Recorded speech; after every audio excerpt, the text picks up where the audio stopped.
அறிவாய் நிறைந்த அமுதமுமாய் ஆனந்தமான வடிவுடையாள் மறை நான்கினுக்கும் ஆனந்தமான சரணரவிந்தம் தவள நிற ஆனந்தம் ஆடரங்காம் எம்பிரான் முடி கண்ணியனே கண்ணியதும் புகழ் கற்பதும் நாமம் கசிந்து பத்தி பண்ணியதும் இருப்பாதாம்புயத்தில் பகையிருவா நள்ளியதுல்லை நயந்தோரவயத்து நான் முன் செய்த புண்ணியம் ஏதனமே புவியேழையும் பூத்தவளே பூத்தவளே புவனம் 14 பூத்தவண்ணும்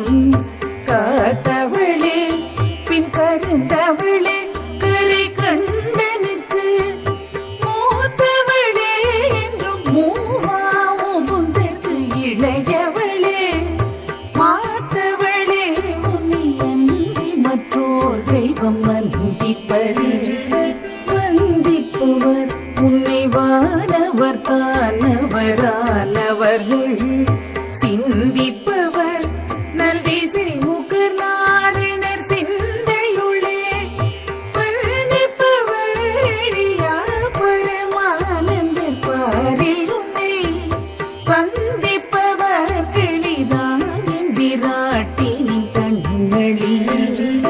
கண்களிக்கென்று முன்னே பல கோடி தவங்கள் செய்வார் மண்ணளிக்கும் செல்வமோ பெறுவார் மதிவாரவர்த்தம் பெண்ணளிக்கும் செல்வமும் மழியா முத்தி வீடும் அன்றோ பண்டளிக்கும் சொல் பரிமழையா மழை பைங்கிளியே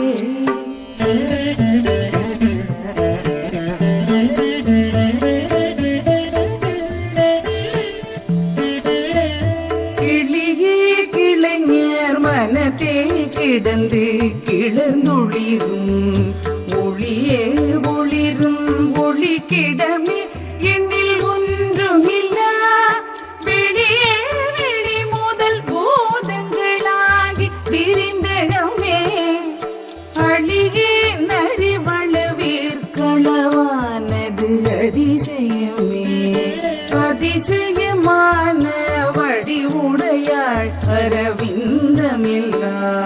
துதிசயான சுந்தரவல்லி துணையிருது அதிசயமானது அவசியமாக முன் பார்த்தவர்தம் மதிசயமாக வென்றோ வாமபாகத்தை வௌவியது வௌவிய பாகத்து இறைவரும் நீயும் மகிழ்ந்திருக்கும் செவ்வியும் உங்கள் திருமண கோலமும் சிந்தையுள்ளே அவ்வியம் தீர்த்தென்னை ஆண்டு பொற்பாதமும் ஆகி வந்து வெவ்விய காலனின்மே வரும்போது வெளி நிற்கவே வெளி நின்ற நின் திருமேனி பார்த்தென் விழியும் நெஞ்சும் களி நின்ற வெள்ளம் கரை கண்டதில்லை கருத்தினுள்ளே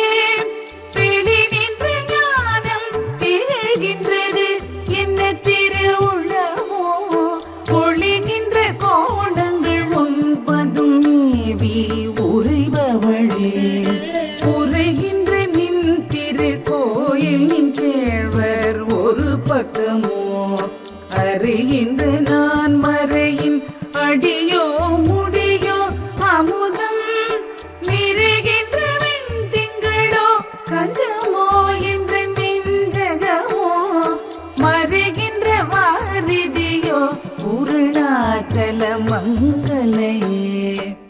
தோஷம்ங்கிறது நான் ஏற்கனவே சொல்லியிருக்கேன். சாபத்தின் முக்தி நிலை தோஷம். சாபம் விட்டுட்டே இருக்க அது அதிகமாகி அது தோஷமாக மாறிடுது. அந்த தோஷம் தொடராமல் இருக்கிறது. இப்போ இது எப்படி ஒவ்வொருத்தருடைய வாழ்க்கையிலையும் இந்த மாதிரி பிரச்சனைகள் வரும்போது குழந்தைகளால் ஏற்படக்கூடிய விபத்துக்கள், குழந்தைகளுக்கு சின்ன வயசுலேயே சின்ன சின்ன கை கால் பிரச்சனை வர்றது, இதெல்லாம் பார்த்திங்கன்னா இந்த கை கால் வலிப்பு என்று சொல்வார்கள். அதெல்லாம் ஃபிட்ஸ் அப்படின்னு சொல்லுவாங்க. காக்கா வலிப்புன்னு நம்ம செல்லமாக சொல்லுவோம். அது காக்கா வலிப்பு இல்லை, கை கால் வலிப்பு. இந்த மாதிரி உடல்நிலை பாதிப்பில் இருக்கக்கூடிய சூழ்நிலையில் இருக்கக்கூடியவர்களுக்கு இந்த பிராமண தோஷம் இருக்கும். இந்த பிராமண தோஷத்தை நிவார்த்தி செய்கிறதுக்கு நம்மளுடைய பொன்னியம்மன் தாயார் கருணா கடாட்சியா அனுகிரகியா சிரித்த முகத்தோடு இந்த சூழ்நிலையில் வயல்வெளியில் ரொம்ப சுத்தமாக இருக்குங்க இந்த கோயில். இந்த கோயிலில் போய் பார்த்தீங்கன்னா அந்த அனுகிரகிங்கிறத நம்மளால் புரிஞ்சுக்க முடியும். அவ்வளோ அருமையாக பொன்னியம்மன் தாயார் ரொம்ப அருமையாக சேவை